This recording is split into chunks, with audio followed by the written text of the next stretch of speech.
Parece assim que o Marquinhos falou da volta de Jesus, né, que nós não refletimos, né? E já estava programado, a gente já tinha pensado em refletir também sobre o final dos tempos.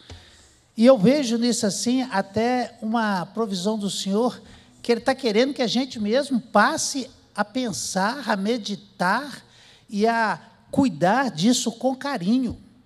Porque se a gente, pelos textos que nós temos aqui, que nós vamos refletir e que a gente analisa friamente, a gente vê que as coisas estão caminhando para o final mesmo. A gente não sabe a hora, mas só cabe a gente vigiar. E não tem outra coisa senão a oração. A oração. A oração é que nos dá a base de tudo isso. Eu queria orar antes da gente começar. Senhor, nosso Deus e Pai, louvado seja o teu santo nome. Senhor, nós estamos aqui para refletir, Senhor, sobre a tua palavra, sobre o teu ensinamento. Senhor, o Senhor nos deixou um manancial de bênção, de vida, para que nós pudéssemos ter uma vida digna, uma vida próspera, uma vida de acordo com o que o Senhor idealizou, com aquele que o Senhor formou a sua imagem e semelhança, Senhor. E nós queremos que o teu Espírito Santo nos capacite, que nós sejamos a tua boca, Senhor, para estar trazendo, meditando e pensando sobre esse tempo, o final dos tempos. Meus irmãos, o texto base também da nossa reflexão é tudo muito semelhante ao que o Marquinhos que nós tivemos no domingo. Mas é sinal que o Senhor quer que nós reforcemos as nossas estruturas para que nós possamos estar pensando mais sobre esse assunto e meditando mais sobre esse assunto. Então, o texto, primeiro que eu separei aqui para que nós pudéssemos estar lendo, está lá em Mateus 24, do versículo 42 a 44, que diz assim: portanto, vigie, porque vocês não sabem em que dia virá o Senhor de vocês. Porém, considere isto: se o pai de família soubesse a hora que viria o ladrão, vigiaria e não deixaria que a sua casa fosse arrombada. Por isso, estejam também vocês preparados, porque o Filho do Homem virá a hora em que vocês menos esperam. A única certeza que nós temos aqui é esse verbo, virá. Ele vai vir, não há dúvida que ele não virá.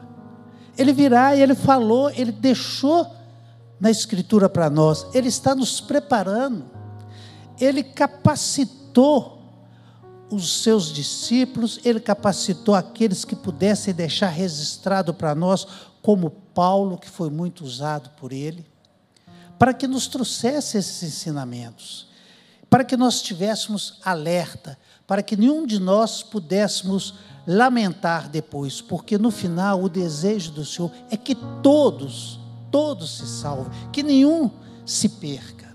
Em 2 Timóteo 3, de 1 a 5, deixou para que nós pudéssemos estar meditando. Mas você precisa saber disto: nos últimos dias sobrevirão tempos difíceis, pois os seres humanos serão egoístas, avarentos, orgulhosos, arrogantes, blasfemadores, desobedientes aos pais, ingratos, ímpios, sem afeição natural, implacáveis, caluniadores, sem domínio de si, cruéis, inimigos do bem, traidores, atrevidos, convencidos, mais amigos dos prazeres do que amigos de Deus, tendo forma de piedade, mas negando o poder dela.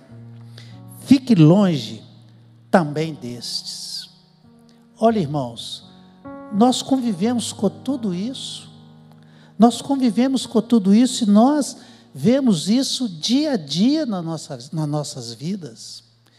Então, isso tudo nos leva a termos um pensamento, a colocar os nossos joelhos no chão, está pedindo ao Senhor para que esse final dos tempos todos possam serem alertados, para que ninguém esteja distraído. Em Lucas 21, 34 e 36, também deixou para nós esse registro. Tenham cuidado para não acontecer que o coração de vocês fique sobrecarregado com as consequências da orgia, da embriaguez e das preocupações deste mundo, e para que aquele dia não venha sobre vocês repentinamente como uma armadilha, pois sobrevirá a todos os que vivem sobre a face de toda a terra.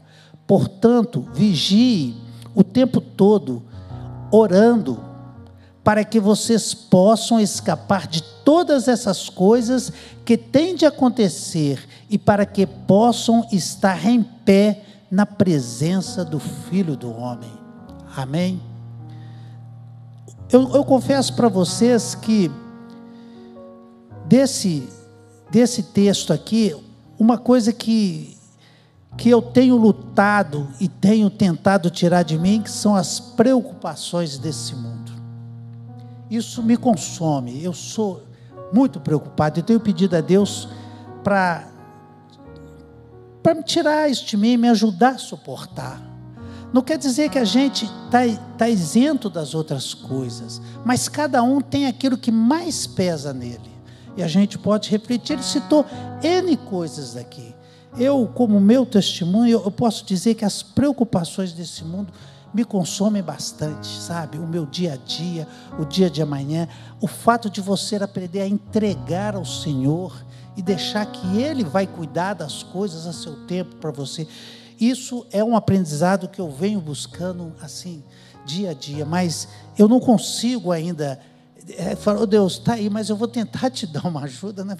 Mas não é isso, eu sei que eu não estou, mas eu confesso que estou lutando, porque a gente tem grandes desafios, temos muitos desafios, e eu tenho grandes desafios nessa minha jornada de trabalho, nessa minha jornada de empreender, nessa minha jornada de estar cuidando das coisas. É desgastante, e a gente tem que pôr um limite para as coisas, e eu tenho tentado, e estou trabalhando para pôr um limite para mim dentro desse contexto, e tenho pedido muito a Deus que me ilumine, me traga sabedoria, me traga entendimento para esse tempo, entendeu?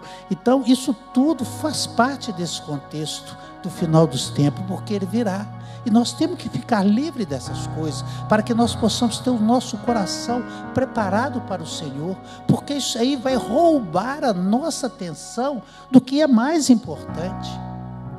Amém? Apocalipse 22, 12, diz assim: eis que venho sem demora, e comigo está a recompensa. Outras versões falam galardão, que tenho para dar a cada um segundo as suas obras. Então, ele vai vir e vai ser o juiz mesmo, ele vai julgar. Qual vai ser a comparação dele? Vai ser as obras de boa caridade que nós fizemos? Não, essas boas obras não salvam. Serão aquelas boas obras que nós dedicamos dentro daquilo que Ele deixou estabelecido da palavra dEle para nós. Nós sabemos que a salvação é pela graça, mas o galardão, a recompensa no céu, são dados conforme a fidelidade e o serviço que nós nos propusemos a fazer para o nosso Deus. Tessalonicenses, 1 Tessalonicenses 5, 1, 16, está também registrado para a gente pensar e raciocinar e deixar tocar nos nossos corações. Irmãos, no que se refere aos tempos e a épocas, não há necessidade que eu lhe escreva, porque vocês sabem perfeitamente que o dia do Senhor vem como ladrão à noite. Quando andarem dizendo paz e segurança, eis que lhes sobrevirá repentina destruição, como vêm as dores de parto à mulher que está para dar à luz, e de modo nenhum escaparão. Mas vocês, irmãos, não estão em trevas, para que esse dia os apanhe de surpresa como ladrão, porque vocês todos são filhos da luz e filhos do dia. Nós não somos da noite nem das trevas. Assim, pois, não durmamos como os demais. Pelo contrário, vigiamos e sejamos sóbrios. É a receita para nós. É a receita para que nós possamos estar enfrentando essas lutas, essas dificuldades desses últimos dias. O fim dos tempos não deve nos gerar medo, mas arrependimento e santificação. Nós não vemos, eu até pedi as músicas para o Renato, e ele só colocou louvor alegre, que nós cantamos, que nós, pô, Renato, nós vamos falar dos fins dos tempos, o Renato me traz louvores alegres. Depois eu falei, é bênção, porque não é tristeza para nós, é alegria, é santificação. Porque o que nós mais almejamos nas nossas vidas? É estar um dia reinando com o Senhor nos céus. Então isso é motivo de alegria. A igreja precisa estar vigilante e pronta. Nós temos que estar vigilantes e pronta. As prudentes tiveram óleo suficiente, as outras não tiveram. O mestre passou e elas perderam. A volta de Jesus não é sobre adivinhar o dia, mas sobre estar pronto para todos os dias. Amém? A oração é a arma dos últimos tempos. É a oração. Nós não temos outra arma. Nós temos que orar. Nós temos que abrir os nossos corações. Nós temos... Efésios 6:18, ele dá uma sugestão como nós devemos orar. Orem em todo o tempo no Espírito, com todo tipo de oração e súplica, e para isto vigiem com toda perseverança e súplica por todos os santos. Orar no Espírito, irmão, significa orar com direção, poder, santidade espiritual, não apenas com palavras humanas. O Espírito intercede por nós com gemidos inexprimíveis. A palavra de Deus já nos garante isso. Mesmo nem enquanto nós sabemos orar, o Espírito nos orienta como orar. É importante a gente ter esses entendimentos e isso bem claro nas nossas mentes, para que nós possamos estar preparados para enfrentar essas lutas dos últimos dias. A oração nos mantém sóbrio, desperto e em comunhão. Quando nós oramos, nós estamos sempre atentos. Nós somos mais sensíveis. Nós estamos mais em comunhão com o Espírito, nós somos mais ligados, nos dá discernimento espiritual diante dos tempos difíceis. Quem ora vigia, quem vigia não dorme espiritualmente. É verdade. Quem ora sempre vigia. A gente, quando ora, a gente está sempre relembrando, a gente está colocando diante de Deus, a gente quer falar. Quem tem o dom de orar em línguas é uma bênção, que vai orando ali seguidamente, falando, vai tendo a sua alma satisfeita, seu coração cheio. Deus não quer que ninguém se perca, Deus não quer que ninguém se perca, mas todos cheguem ao arrependimento, mas que todos chegam ao arrependimento.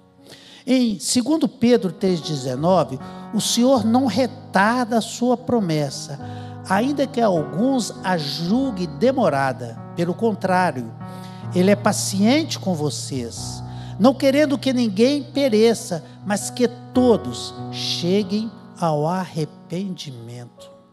É o desejo do Senhor. E a gente que tem que educar os nossos filhos, a gente toma assim um parâmetro bem distante, né? Que a gente tem que educar os nossos filhos, a gente sofre quando a gente vê que os filhos não estão trilhando naquilo que a gente gostaria que trilhasse, que a gente está vendo que eles podem estar andando por um caminho que vai dar errado, que eles têm que voltar à origem das coisas.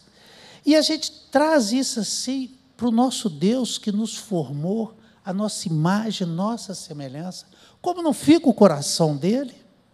Quando vê a gente, quando vê um filho desviado, quando vê uma situação que você, às vezes, arruma todas as justificativas para ela, para se justificar a sua atitude, mas o que falta ali é Deus naquele meio, é a presença de Deus, é a única coisa.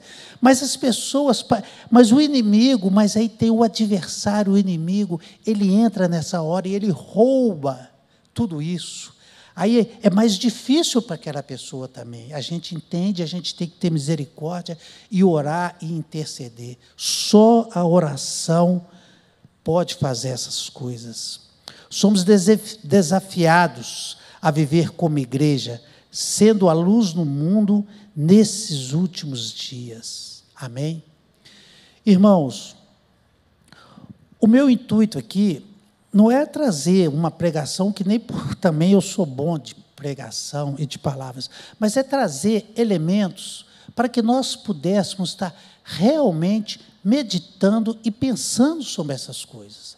Eu não sei qual o motivo de cada um tem um motivo, cada um tem um desafio, nós não somos iguais, Deus nos formou de formas diferentes, mas a certeza que eu tenho é que nós estamos no lugar certo, fazendo as coisas certas, nós estamos numa casa do Senhor, nós estamos orando, nós estamos pedindo para Ele misericórdia, nós estamos pedindo para Ele capacitação, nós estamos pedindo para Ele que o Espírito Santo dê aquilo que nós não temos. E é esse momento que eu quero convidar vocês, para que nós possamos vir aqui à frente, para que nós possamos estar orando. Venha, você tem o seu motivo, vai orar para o seu motivo. Tem uns irmãos que já vão orar por nós. Se você tiver alguma outra necessidade, você pode manifestar, que nós vamos orar por vocês. Isso aqui, a gente tem que ter um entendimento, que aqui é uma casa de oração. Nós viemos aqui sim para ouvir uma palavra de orientação, mas o nosso desejo maior é que nós passamos mais tempo orando, colocando os nossos pedidos, também os nossos agradecimentos, os nossos desafios, para que o nosso Deus, que é todo-poderoso, que é um Deus que a gente não tem adjetivo para qualificá-lo, Ele vai nos atender. Amém? Silvana.